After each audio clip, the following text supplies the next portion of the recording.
마약 투약 혐의가 있는 배우 이선균 씨가 다음 달 4일 두 번째 소환 조사를 받습니다. 가수 지드래곤 역시 다음 달 6일 자진 출석해 수사를 받게 됐는데요. 한편 전 여자 펜싱 국가대표 남현희 씨 재혼 상대로 알려진 뒤 사기 의혹이 확산한 전청조 씨에 대한 체포영장이 조금 전 발부됐습니다. 자세한 사건 내용 양지민 변호사와 함께 짚어보겠습니다. 어서 오십시오. 안녕하세요. 네, 안녕하십니까. 먼저 이선균 씨의 수사 상황부터 좀 짚어보도록 하겠습니다. 경찰이 이선균 씨의 모발과 소변을 국과수로 보내서 정밀 검사를 의뢰했습니다. 아무래도 감정 결과 나오려면 시간이 좀 걸리긴 하겠지만 일단 다음 달 4일에 재소환을 했습니다. 맞습니다. 이제 경찰이 이선균 씨에 대해서 1차 소환 이미 마쳤고 2차 조사를 지금 계획을 하고 있는 것으로 보이고 4일로 지금 이야기가 나오고 있습니다. 4일 이전에 이러한 정밀 감정의 결과가 나올지는 아직은 이제 미지수입니다. 일반적으로 마약 사범에 대해서 정밀 감정을 보내게 되면 사실은 이제 몇 달 이렇게 걸리고 한 달 정도 일반적으로 걸린다고 하는데 하지만 이선균 씨 사건의 경우에는 많은 이목이 집중되고 있고 많은 분들이 좀 의혹 해소를 바라고 있는 그런 상황이기 때문에 좀 긴급으로 이렇게 좀 넣은 것 같아요. 그래서 한 지금 4일에서 뭐 일주일 정도 걸릴 것이다라는 이야기도 있었는데요. 일단은 결과가 나오든 나오지 않든 이선균 씨로부터 좀 진술을 받아보겠다라는 의지로 읽힙니다. 이걸 바꿔서 이야기를 하면요. 수사기관에서 그 유흥업소 실장이라고 지목되는 그 실장으로부터 일정 정도의 유의미한 증거들을 확보를 했을 가능성이 있습니다. 그래서 사실 아무런 증거 없이 이선균 씨를 불러서 물어보면 본인이 대개는 좀 부인을 하고요. 그러다 보면 사실은 시간 낭비를 하는 경우가 많습니다. 그럼에도 불구하고 이렇게 수사기관에서 일단은 2차 소환 일정을 잡고 부르겠다라고 하는 것은 정밀 감정 결과가 나오지 않더라도 지금까지 확보한 증거만으로도 이선균 씨의 진술을 좀 받아낼 수 있겠다라고 판단을 하고 있을 가능성도 있고요. 그렇게 본다면 사실은 이제 이선균 씨가 물론 제시되는 그런 증거들에 따라서 본인의 진술을 어떻게 할지는 뭐 본인의 선택이기는 하지만 일단은 2차 소환이 지난 이후에 조사가 마쳐지면 어느 정도 가닥이 나올 것으로 보입니다. 본인이 내가 여기까지는 좀 진술을 해야 되겠다 내지는 정밀 감정 결과를 기다려봐야 되겠다라는 좀 입장 판단도 할 수 있지 않을까 싶습니다. 예, 그렇군요. 지난번 1차 소환 조사 당시에 1시간 20분가량 굉장히 짧게 조사가 이루어졌습니다. 이번 2차 소환 조사 어떻게 전망하십니까? 이번에는 진술을 받는 것이기 때문에 아마도 1차 소환 조사보다는 길게 시간이 소요될 겁니다. 1차의 경우에는 사실상 간이시약 검사를 위해서 이제 뭐 소변을 채취하고 이런 과정만 이제 거친 것이기 때문에 사실은 굉장히 짧은 시간 소요가 됐고요. 하지만 진술의 경우에는 일단은 수사기관에서 증거를 보여주고 그리고 어디까지 이제 자백을 할지 아니면 어떤 부분은 또 부인을 할지 이런 이야기를 다 조서로 이제 정리를 하게 되기 때문에 물리적으로 시간이 더 많이 소요될 수밖에 없습니다. 그렇기 때문에 1차 소환 때보다는 아마도 시간이 훨씬 더 많이 소요되겠다라는 생각입니다. 예, 이번 소환 조사에는 좀 더 긴 시간이 소요가 될 것으로 보인다고 말씀해 주셨는데 이런 가운데 살펴볼 인물이 핵심 인물인 유흥업소 실장 A 씨입니다. 이선균 씨로부터 3억 원을 받았다고 인정을 했는데 사실은 자신도 협박을 당한 것이라고 주장을 하고 있어요. 맞습니다. 말씀을 해주신 것처럼 그 이선균 씨가 본인이 이제 3억 5천만 원 정도를 갈취당했다라고 해서 유흥업소 실장을 이제 고소를 했죠. 실장의 진술이 그렇습니다. 3억 원의 돈은 나에게 들어온 것이 맞다. 입금을 받았다라고 이야기를 했고요. 하지만 5천만 원은 내가 받은 적이 없다라는 겁니다. 그러면서 나온 진술이 나 역시 피해자다라는 것입니다. 본인도 SNS를 통해서 전혀 모르는 사람으로부터 본인과 이선균 씨의 관계에 대해서 뭔가 내가 의혹 제기를 하겠다, 폭로를 하겠다라는 식의 협박을 꾸준히 받아왔다라고 이야기를 하고 있고요. 아마도 수사기관에 이렇게 진술을 하고 있기 때문에 수사기관에서는 그러한 SNS를 통해서 협박하는 사람이 또 누구인지 만약에 그 5천만 원, 나머지 5천만 원이 그 사람에게 흘러갔다고 한다면 그 사람 역시도 사실은 공갈죄의 가해자가 되는 것입니다. 그렇기 때문에 이선균 씨가 다른 타인의 존재를 알았을지 여부는 잘 모르겠지만 어쨌든 이러한 실장으로부터 이후부터 다른 사람, 등장인물이 하나가 더 등장하게 된 겁니다. 그렇기 때문에 수사기관에서는 일단은 실장 이 A 씨가 이야기를 하는 그 다른 협박범에 대해서도 추가 수사를 할 것으로 보이고요. 일단은 마약 투약도 투약대로 조사를 진행을 하고 그리고 이제 공갈 혐의 역시도 사람들이 사실 얽힌 사람들이 다 이제 제한적이기 때문에 같이 함께 좀 조사를 할 수 있을 것으로 보입니다. 예, 그렇군요.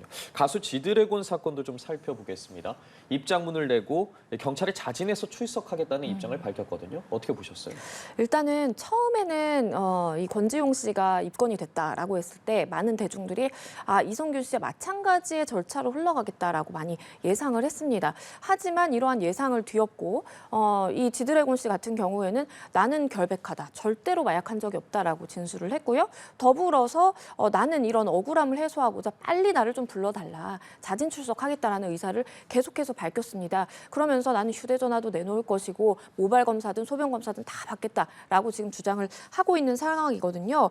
일단은 지금 수사기관의 입장에서는 통신영장이 기각이 된 바 있어요. 그러니까 예. 지드래곤 씨 혐의를 입증하기 위해서 사실은 실장으로부터 이제 진술을 받았다라고 전해지고는 있지만 거기에 대해서 뭔가 객관적인 증거가 사실 필요했을 텐데 그것에 가장 좋은 것은 사실 통신영장이 만약에 기각되지 않았더라면 그 영장을 통해서 기지국 추적이 가능하기 때문에 어느 몇 월 며칠에 몇 시에 어디에 위치해 있었다. 그런데 만약에 이 실장이 같이 마약을 했다라든지 아니면 제공받았다, 마약을 제공했다라고 하는 그 일시 장소가 특정이 되면 그거는 사실 진술에 또 신빙성이 있다라고 볼 수가 있기 때문에 사실 그런 식으로 조사를 하려고 좀 수사기관에서는 계획을 했던 것 같아요. 근데 그게 어쨌든 통신영장이 기각이 되면서 지금 불가능하게 됐고 그러면서 사실은 이제 권지용 씨는 계속해서 본인의 결백을 주장하고 있는 상황이기 때문에 일단은 간이시약 검사라든지 모발 검사 반드시 선행이 되어야 될 것 같습니다. 사실은 모발 검사나 간이시약 검사에서 만약에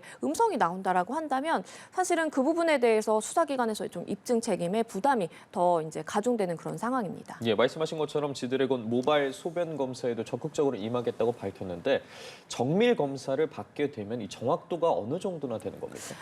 일단은 국가수에 가는 정밀 감정의 경우에는 정확도가 사실 굉장히 높죠. 그러니까 간이시약 검사 같은 경우에는 사실은 그 시점으로부터 한 일주일가량, 5일에서 10일가량 정도 내가 마약 투여한 사실이 없다면 간이시약 검사는 음성이 충분히 나올 수 있습니다.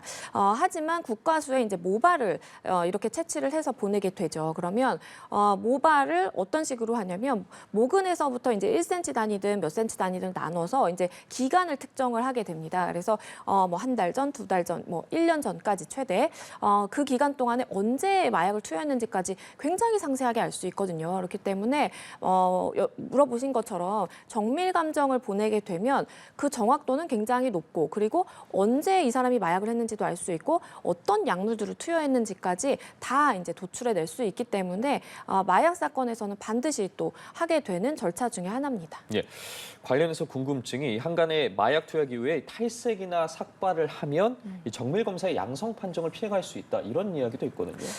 완전히 피해갈 수는 없다고 봅니다. 왜냐하면 전문가들도 이야기를 하는 것은 사실은 이제 너무 심각한 정도의 탈색이라든지 뭔가 약물을 묻힌다라든지 오염이 되게 되면 사실은 일부 성분이 좀 날아갈 수 있는 것은 사실입니다. 왜냐하면 이게 다 화학 반응이기 때문에 화학 반응상 어쨌든 원하는 결과가 도출되지 않는 경우가 있을 수는 있습니다. 하지만 우리가 이제 일반적으로 마약 사범에 대해서 실시하는 그러한 신체 압수수색의 경우에는 꼭 머리카락만 이야기를 하는 것이 아니고요.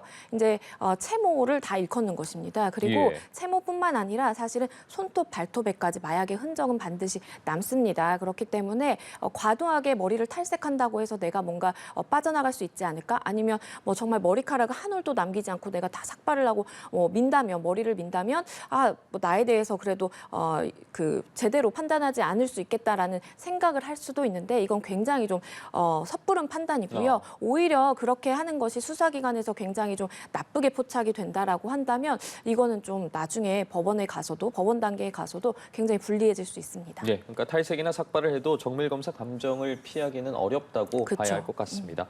자, 지드래곤 이야기 하고 있는데 마약 투약 혐의 계속해서 부인하고 있고 또 허위 사실에 강경 대응하겠다는 입장도 밝혔습니다. 그런데 어쨌든 입건이 됐다는 건 어느 정도 증거가 있기 때문에 수사가 시작된 거 아니겠습니까? 그렇죠. 그러니까 수사기관 입장에서 좀 말씀을 드리면 수사기관에서 일반적으로 마약 사건을 쭉 이제 수사를 하게 되면 우리나라 같은 경우에는 플리바게닝이라는 제도가 명시적으로는 없지만 마약 사건에 한해서는 워낙 이게 이제 사실은 수사하기가 굉장히 복잡하고 힘들다 보니까 같이 내가 누구와 마약했다 아니면 누구로부터 마약을 샀다 제공받았다 이런 이야기를 좀 유의미한 이야기를 하게 되면 그러면 아무래도 조금 수사를 받는 데 있어서 아니면 법원 단계에 있어서 유리한 점이 사실 있습니다. 그렇기 때문에 마약 사범들이 많이들 이제 본인의 이제 양형상의 유리함을 깨하기 위해서 굉장히 뭐 많은 이야기들을 하거든요. 근데 그러한 진술들이 다 유의미하다고는 사실 볼 수 없어요. 그래서 거짓말을 하는 경우도 있고 정말로 내가 사실에 대해서 이야기를 하는 경우도 있는데 일단 수사기관에서 생각하기로는 이 실장에서 이 권지용 씨의 이름이 나왔고 그리고 본인이 뭐 어쨌든 그 마약 관련된 그 진술을 했겠죠. 근데 그것이 상당히 신빙성이 있다라고 좀 믿었던 것 같아요. 그렇기 때문에 어쨌든 입건을 한 것이고 반면에 이제 권지용 씨의 입장에서 보자라고 한다면 만약에 본인이 정말 마약에 투약 사실이 없다라고 하면 이건 정말 마른 하늘의 날벼락 수준이기 때문에 이것은 좀 강경하게 입장을 내야 되겠다라고 생각을 했을 수도 있겠고요. 일단 수사기관 입장에서는 이 실장의 이야기를 굉장히 많이 믿었는데 혹시나 추후에 권지용 씨에 대해서 마약 혐의의 입증에 실패한다면 좀 수사기관의 입장에서는 좀 비난을 피해가기 어려운 그런 상황에 직면하게 될 수도 있습니다. 예, 아직 진실은 모르겠지만 어쨌든 많은 분들이 그래도 진정성에 고개를 갸우뚱하는 이유가 연예인들이 마약 투약 혐의가 나왔을 때 부인하는 경우가 그쵸. 꽤 있었습니다. 처음에는 뭐 과거 가수 박유천 씨 역시도 완강히 부인을 하고 억울함을 드러냈다가 나중에 인정을 했어요. 사실은 이제 지드래곤 씨가, 그러니까 권지용 씨가 왜 이렇게 부인을 할까라고 생각을 해보면 여러 가지 이제 가능성들을 좀 얘기를 해볼 수 있을 것 같아요. 첫 번째는 본인이 정말로 이제 마약 투약 산 사실이 없어서 없다라고 이야기를 하는 걸 수도 있고요. 두 번째로는 일단은 간이시약 검사에서는 최근에 마약 투여 사실만 알 수 있기 때문에 거기서 음성이 나올 것으로 기대를 하고 그리고 이제 모발 검사라든지 국가수 정밀 감정을 하더라도 내가 뭐 평생 동안 한 마약에 대해서 다 나오는 건 아닙니다. 최근 한 1년 정도의 마약 투여 사실을 확인할 수 있기 때문에 만약에 내가 그 기간 동안 정말 깨끗한 상황이다라고 한다면 이제 본인의 결백을 주장할 수 있겠다라고 뭐 생각을 했을 수도 있겠고요.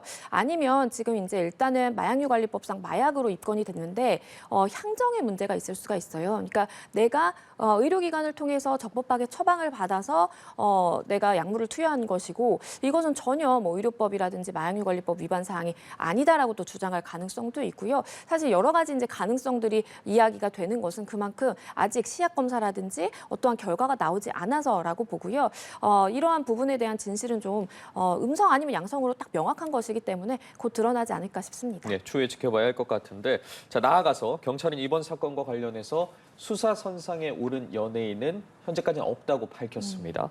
일단은 수사 상황 지켜봐야 할 것 같은데 그렇다면 이 마약 유통 통로로 지목이 된 유흥업소에 대한 압수수색이 필요하다 이런 목소리가 나오고 있거든요. 사실 뭐 그것도 하나의 고려할 카드 중에 하나라고는 보입니다. 하지만 일단 이 유흥업소 입장에서는요. 지금 이 A 실장의 개인의 일탈이지 우리 유흥업소가 어떠한 마약 유통에 직접적으로 관여한 것은 없다라고 지금 주장을 하고 있는 상황입니다. 실제로 이성균 씨와 이제 마약을 뭐 투약했든지 아니면 제공을 했든지 모종의 이제 마약 관련된 사건이 일어난 것으로 지금 추정되는 곳도 사실은 A 실장의 자택으로 지금 알려지고 있어요. 그렇기 때문에 수사기관 입장에서는 자택은 자택뿐만 아니라 그 외에 유흥업소까지 다 이제 포함시켜서 압수수색을 하기에는 조금 부담이 있으실 수도 있었겠다라는 좀 생각도 들고요. 그리고 사실 좀 안타까운 것은 만약에 압수수색을 하려고 했다면 이미 사실 이루어졌어야 된다라고 봅니다. 지금 마약 스캔들에 대해서 언론에서 계속 이야기를 한 지가 꽤 됐고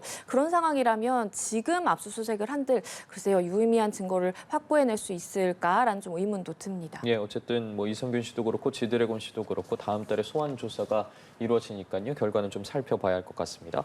다음 사건 살펴보죠. 이 전 여자 펜싱 국가대표 남현희 씨의 재혼 상대였던 전청조 씨의 각종 사기 의혹이 일파만파 확산을 하고 있습니다. 그런 가운데 저희가 조금 전 속보로도 전해드렸는데 법원이 전청조에 대해서 체포영장 체포영장과 통신영장을 발부를 했습니다. 어떤 의미일까요?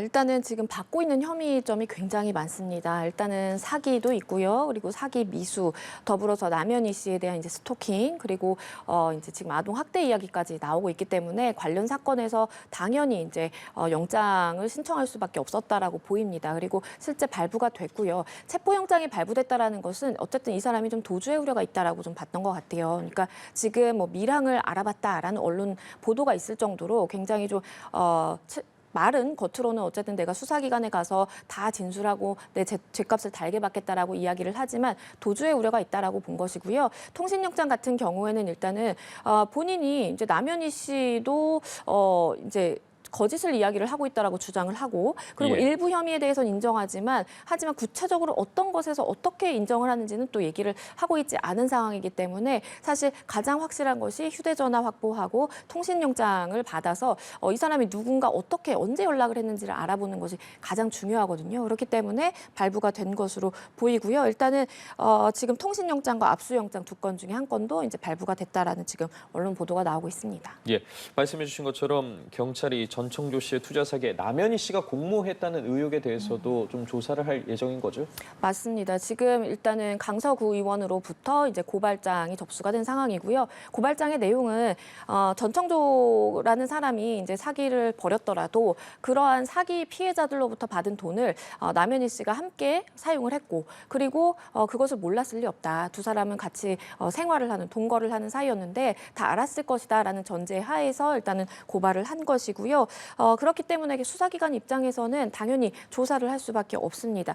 남현희 씨도 이제 머지않아서 경찰에 출석해서 조사를 받아야 되는 그런 상황으로 보이고요. 남현희 씨 입장은 그렇습니다. 나는 이제 전청조라는 사람이 사기 행각을 벌인 것에 대해선 전혀 몰랐다라는 입장이고 그리고 본인이 받은 뭐 차량이라든지 선물이라든지 이런 것에 대해서도 다 뭐 돌려주고 싶다라는 이제 본인의 결백을 지금 주장하고 있는 상황입니다. 예, 이런 가운데 전청조 씨, 남현희 씨를 스토킹한 혐의로도 경찰의 조사를 받고 있습니다. 그런데 30일 어제 오후였습니다. 전 씨 모친으로 추정되는 인물이 이 남 씨를 스토킹해서 경찰이 수사에 또 나섰거든요. 그렇죠. 그러니까 전청조 씨가 지금 스토킹한 사건도 있는 것이고 지금 남현희 씨의 주장에 따르면 내가 전청조 엄마인데라고 하면서 이제 연락 좀 받아라라면서 한 굉장히 여러 차례 뭐 20통 가량의 전화를 하고 문자를 보냈다라고 예. 지금 전해집니다. 일단은 지금 뭐 수사기관에서 수사를 하고 있는 것으로 보이고요. 사실 남현희 씨 같은 경우에는 26일에 전청조 씨가 집 앞에 이제 찾아와서 나와라 뭐 이렇게 하는 것 때문에 스마트워치 지급받고 지금 신변 보호를 받고 있는 상황입니다. 그렇기 때문에 신변 보호의 대상자가 있는데 그런 상황에서 가해자의 모친이 이렇게 연락을 계속해서 취했다라고 하는 것은 수사기관에서 반드시 좀 신속하게 들여다봐야 된다라고 판단한 것으로 보입니다. 만약에 실제 전청조 씨의 모친이라면 스토킹 행위로 처벌이 가능한 부분입니까?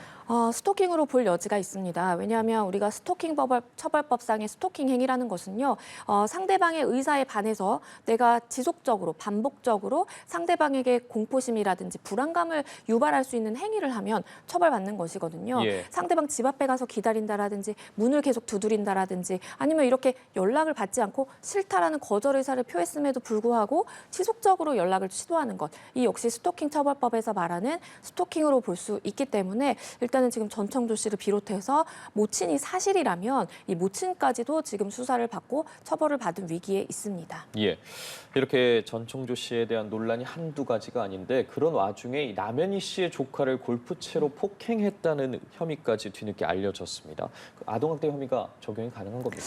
일단은 중학생이기 때문에 예. 그리고 이제 폭행의 정도가 지금 굉장히 좀 심했던 것으로 보여요. 이것이 사실이라면 충분히 아동학대로도 좀 볼 수 있겠죠. 왜냐하면 지금 이야기가 나오고 있는 것은 이 중학생 아이가 부모와 어떠한 마찰이 있어서 남현희 씨가 좀 보호를 해주고 있는 상황이었는데 그런데 남현희 씨의 이 모친 집에서 전청조 씨가 그 아이를 이제 한 방에 가두고서는 골프채를 통해서 폭행을 했다라는 지금 이야기가 전해져요. 그래서 골프채로 폭행을 한 이후에 뭐 고가의 뭐 시계를 준다라든지 선물을 준다라든지 이렇게 좀 회유한 정황도 지금 드러나고 있기 때문에 일단은 수사기관이 이 이 부분에 대해서도 들여다보고 있고요. 지금 이 피해자라고 하는 그 중학생의 부모가 굉장히 좀 반발을 심하게 하고 있는 상황이기 때문에 이 부분에 대해서도 곧 좀 사실 여부가 가려지지 않을까 싶습니다. 예, 알겠습니다. 각종 논란이 되고 있는 사건들과 관련해서 양지민 변호사 오늘 이야기 나눠봤습니다. 말씀 고맙습니다. 감사합니다.